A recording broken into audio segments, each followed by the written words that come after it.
I'm Bradley Thomas with The Art of Changing Your Life, and this is the take. I'm going to start over here. One, two, three. This is Bradley Thomas with The Art of Changing Your Life, and this is the Take the Road to Freedom Summit. And today, my guest is Kelly Lynn Adams, and she's a CPC, a certified professional business and leadership and life coach, a motivational speaker, and a writer. Welcome, Kelly. Thank you for having me. Yeah, no problem. So, the whole purpose behind me doing this interview series is I want to interview successful people who have found their life purpose. And I want to ask them, what did you do? What were some of your struggles in finding your life purpose? Some people were handed to them. Some people had to have big disasters in life before it was made, really clear to them. So why don't you tell the people that are watching, a little bit about your story and then how you found your life purpose. Yeah, sure. So, yeah, mine definitely was not handed to me. So it was kind of a journey along the way. I knew I always wanted to do something big when I was younger, but I just didn't know what that was. So, I took the normal course of, finishing high school, going to college. And it's funny because in college I had no idea what I wanted to do. So I just picked the major. I knew I wanted to make a lot of money, so I was like, I'm just going to pick what makes a lot of money, business. So I picked finance and international business to study. So I had no clue. I had no clue what I was doing, but I knew I just wanted to be near New York, making a lot of money, successful. Like, that's all I knew. Yeah. So graduated college and then basically got into investment banking. I landed a job right on Wall Street. I was working so many hours, it was horrible. So I left that job without another job. And I was like, okay, what do I really like to do? And I knew I always liked fashion. So I liked fashion, I liked money, and I wanted to be successful. So I basically wound up in the corporate arena of the fashion industry for 10 plus years. And, I really liked it. But there was a couple of aha moments that was like, there's something more. Like it wasn't, I don't know, there was something calling like inside my heart, inside my soul, like this is not it, even though I loved it. But I knew I wanted to make a huge impact in the world. So kind of a couple things happened. Basically, I got within that time frame, like when I was working in the fashion industry, I was making six figures at one point, and I wound up in $45,000 of debt. So that was one. I was dating all the wrong guys, being in like toxic relationships. I was 30 pounds overweight. I was horrible. I was shoe shopping like every week, spending like $200 on a pair of shoes like every week. That's how I got in so much debt.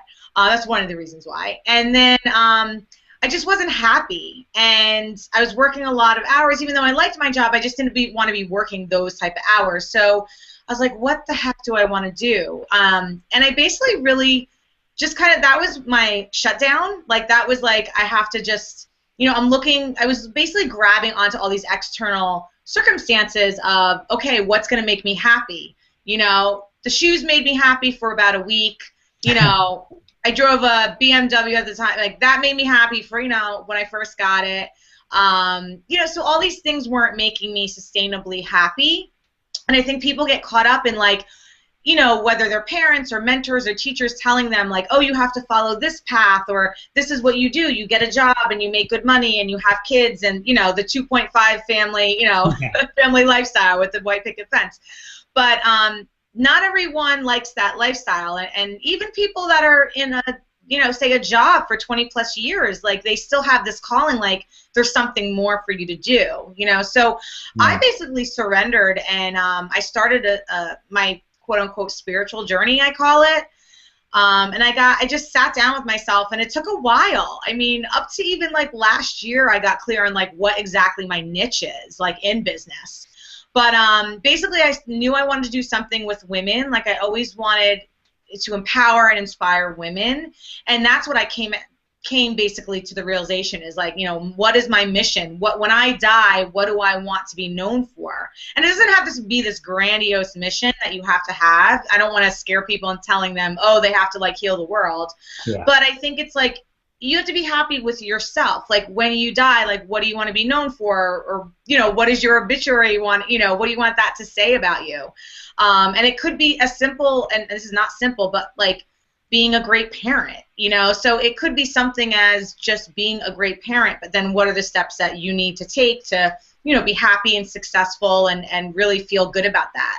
So with me, I kind of went on my spiritual journey, and I invested a lot of my money and my time into reading books, studying with mentors, studying with coaches, really learning more about myself. And I like to tell people this.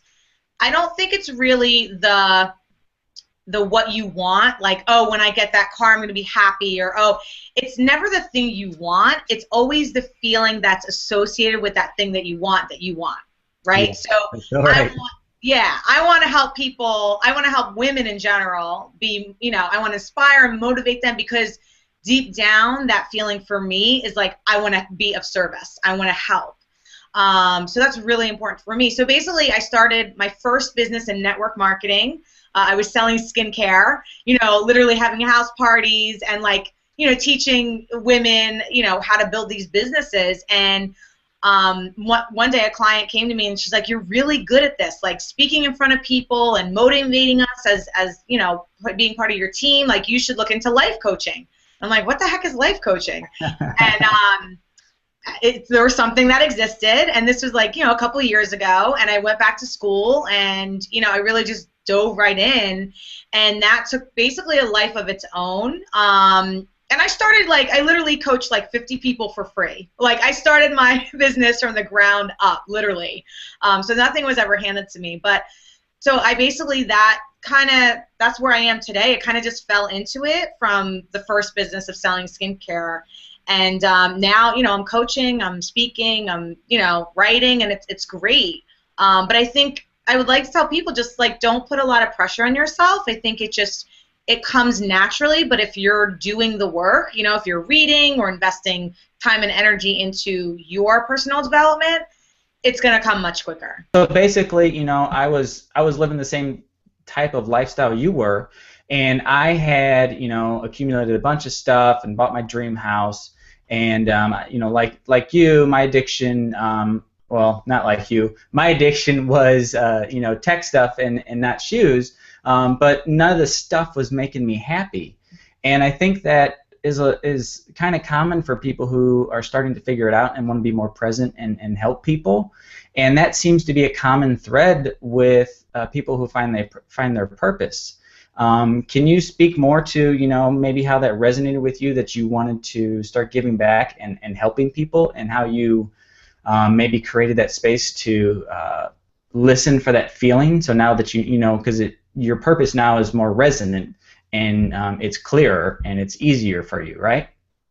Yeah, it's definitely clearer and easier, but I'm at a point where I feel like you're always going to grow, so it's always going to be like another level of learning about yourself, you know?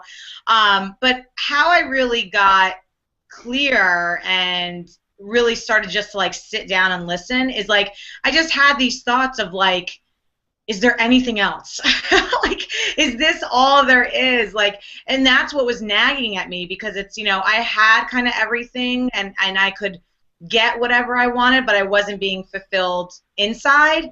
So it's like, okay, like, I need to either, like, course correct or make that turn. And I feel like that's the hardest part for people, because you could keep living life and never be fulfilled. I mean, I know some people that are way older than I am that are still not fulfilled, you know, and they're just kind of, like, complacent in life, and that's okay with them. So I think it really comes down to you asking yourself, like, do I want to live like this for the rest of my life? Because that's a huge question. And I feel like that's the choice, like, that you're going to make that choice. It's kind of like, I don't want to compare it to this, but it's like the first part is always the hardest. Like, so say if, you know, getting back into the gym, the first part is always the hardest, of, like, just getting to the gym and starting to work out. Yeah. Then once you're in that routine, then you can keep it up. But I feel like that's the critical point, is, like, asking yourself right now, today, like, are you happy with where you are right now? Or do you choose to make some changes? And if so, like, what do you want? Like maybe just brainstorm, like take out a piece of paper, pen, or just a laptop, and just like really like, what do you want? You know, ask yourself, what do you want? And I feel like for many people that are doing like a routine, you know, getting up every day, going to work, or just doing the mundane like schedule, people stopped dreaming. You know, so I think that's the most important thing, is to really give yourself permission to start dreaming again, because as adults or as like millennials, I don't care like who you are, is we can get stuck in that, you know, kind of, this is life, this is every day, oh, it's Friday again, now it's Monday again, you know, so it's like, give yourself permission of really, you know, asking yourself, what do you want? And I think it starts there, and then really defining, if you don't know what you want, get in touch with what do you like, you know, like what. And maybe it's volunteering, you know, maybe it's helping people, maybe it's like whatever it is for you that kind of brings that spark and that, you know, good energy to you, like figure that out and then take the steps, you know, to do it. But I think that's the most critical, is like, you know, figuring out what fills you up, you know, and brings life to you. Yeah, that seems, I mean, that's a huge part. And if you're complacent and not wanting to move forward, you're never going to do it. But if you take that feeling and really listen for it and write it down and do an exercise, you know, of looking at all the things in your life that you love doing and what's the commonalities in there, that's how, you know, I found mine. And then, you know, as I went through my life coach training to be certified, you know, that, you know, I found out that's how you help other people too. You know, you help them listen for those commonalities, those elements in their life that fill them up and make them shine. So now I know I wanted to kind of move towards the business side of this, and so now that, you know, you wanted to help people, how did you know, start turning that into, you know, a business? And, you know, tell some of the people who are watching some of the things you did right, some of the things you did wrong, and, you know, help them out that way. Yeah, so I mean, I struggled in the beginning, but, you know, every struggle is a lesson learned, you know. So basically how I turned it into a business, you know, I really got very crystal clear on what I like to do. And I even, you know, just one more tip back on the, you know, kind of figure out what did you like to do when you were a child? And like, even if you don't know, even if it's like, no, I don't like to do that anymore, like, it's kind of like dating, right? You kind of have to find the shoe that fits, like find the person that fits. So you have to basically go out and start doing stuff, you know, go volunteer, go, you know, do activities to see if you even like it. But how I turned mine into a business is basically, so mine was, I wanted to help, you know, women entrepreneurs. I wanted to motivate them. I wanted to help them grow businesses. And so how I did it is basically I put a plan together. It's like, okay, well, what does that look like? You know, how is that going to come into fruition? How can I make money at this? And it was kind of all kind of linked. You know, I like teaching about business. I like helping women. So it's like, okay, I like to coach. So how can I charge at this? You know, so I would just kind of like ask myself, what did I love to do? But then how can I make money doing it? And there's a lot of different ways you can make money doing what you love. You know, you can do things online. You can help people one-on-one. You can speak to groups of people. So, you know, how I started initially is I literally wanted to coach one-on-one women and help them with their businesses and their lives. You know, so I was a life coach in the beginning, and then, you know, kind of circled in to do more of the business. Now I do both. So I basically made a list of like 50 women I wanted to help, and it was so simple. I literally sent an email to all my family and friends saying, this is what I'm doing, this is what I'm passionate about, you know, can you help me out? Do you know anyone that would need this type of, you know, service? Yeah. And that's how I started. I didn't even charge people at that point. I literally just, it was kind of like testing the waters and seeing if I would get a good response, and I did. I literally got 50 people to basically, sorry. Yeah, to coach with me. It was crazy, because then I said, you know, pass along with your friends and family too. Like, who do you know that can help me? And I think that's just really, I think that's the first step, is asking family or friends or contacts, like, this is what I'm up to now, and how, you know, I would love to serve you. Like, how can you help me? And asking for help, you know, and delegating too. So that's how I started.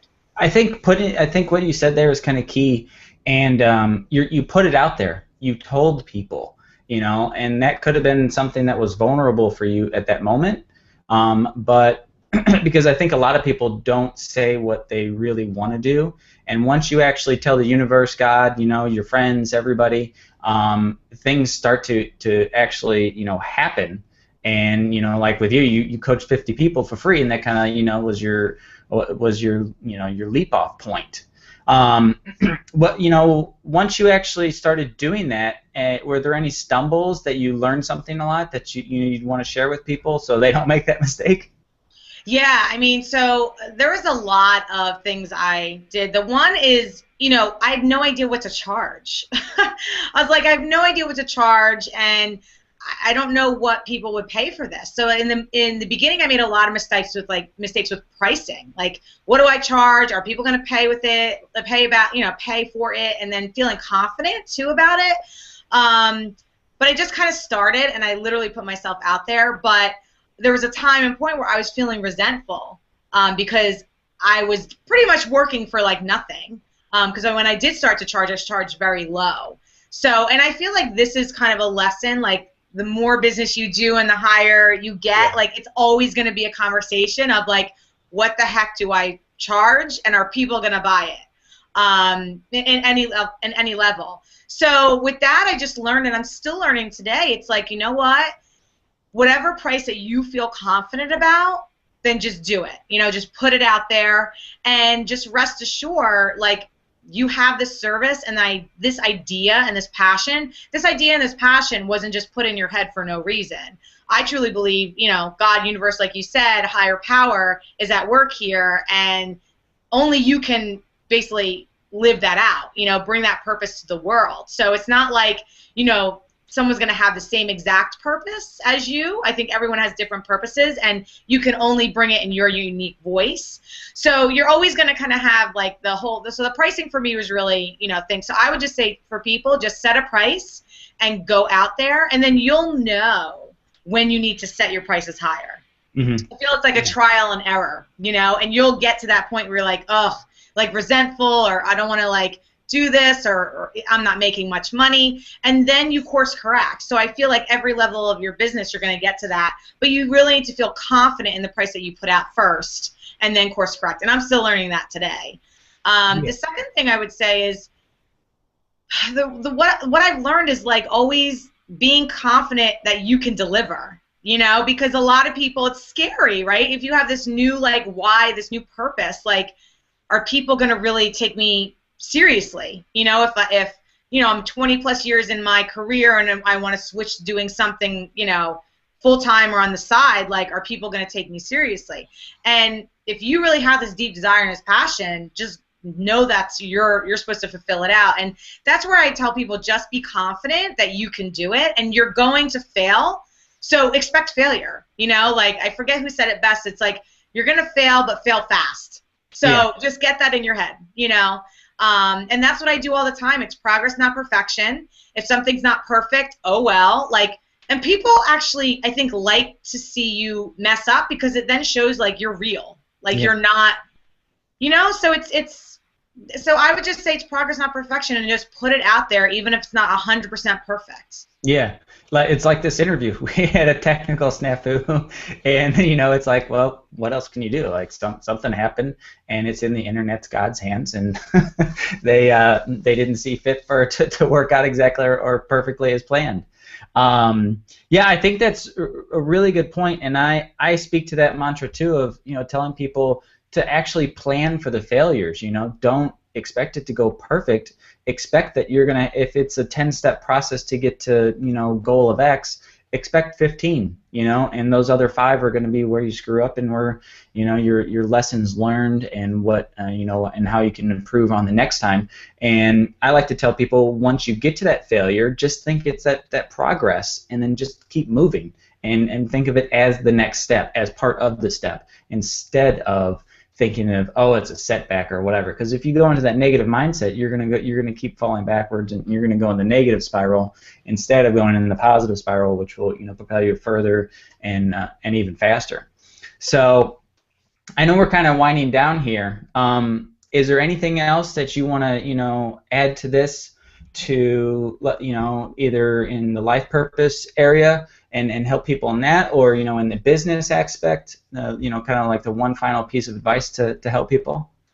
Yeah, I think for people, it's so just two more things I want to bring up. I think it's so important for entrepreneurs, for the foundation of anything you do, like any goal that you set for yourself, any business that you start. It's like your mindset, it has to be the foundation. Like you have to have a strong mindset, and if you don't, you have to figure out how to get your mindset, in that right place. And I think because your mind is so powerful that it can literally take you out. It has taken me out tons of times, and it's just like, constantly trying to see things in a different way, see things in another light, and like shifting your perception. And a lot of these things, a lot of things that can happen to you, people take as like this victim mentality, like, oh, this is happening again, or oh, I'm in debt, or oh, I'm in a sucky marriage or partnership. It's like, well, you can turn that around and you have choice over your whole entire life. You might not think you have choice, but you have choice in every section of your life.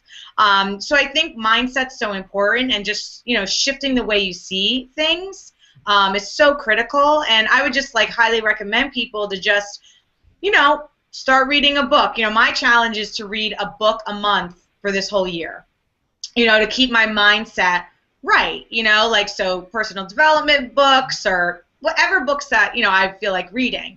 So I think that's really important for entrepreneurs to focus on, is just making sure like you have the right mindset. And listen, this is not, we can all be negative times, and it's fine. Like, we need to feel our feelings. Like, we're not going to be, on this pink cloud all the time and happy-go-lucky people. But it's, when it comes down to kind of like Olympians, like they prepare their mind before they actually do any kind of race or competition. So yeah. It's the same thing in life. You kind of have to, it's a daily thing. It's kind of like taking a shower, brushing your teeth every day. It's really making sure your mind is at, a good place. Yeah, I love that. Yeah, and then the second thing I would say is a lot of entrepreneurs, like, once you tap into that passion, we can work so many hours, right? Like, we can just, time is stopped. We can do it all the time. We love it. Like, that's what's, like, driving us. But what I like to say is, take time for yourself. Take a break. And I think a lot of entrepreneurs, they just work. And I came to a point where I worked myself into exhaustion and wound up in the hospital. And it's like, whoa, like, I learned so much from that, because you are your own best asset, and if you don't take care of yourself, how the heck can you help other people and build a business and create a life you love if you're not even taking care of yourself? So, like, that's what the number one tip is, like, taking care of yourself, because it's so critical. And do things that you love, whether it's meditating, journaling, painting, exercising, or even, you can get an extra 30 minutes of sleep, and that'll really turn, your life around. It's just the small things, and don't be crazy. Like, just take small baby steps every day, and that's what I tell people all the time. Yeah, I think all of those are really helpful. Sleep's a big one for me. I noticed a shift whenever I started getting just a little bit more sleep and eating right. People forget about that, and it's really important to do, because if you're not feeling right, you're that negative Nancy, or that's inside your head all the time, will appear more, and you'll take notice, and then it just goes back in that negative spiral. And so, yeah, take care of yourself is a huge one, and it really, you take care of yourself, and you'll take care of your business, and you'll be able to help others, and it just all goes in the right direction. So, Kelly, thank you so much, for participating today in the interview, even though we had the little, technical snafus.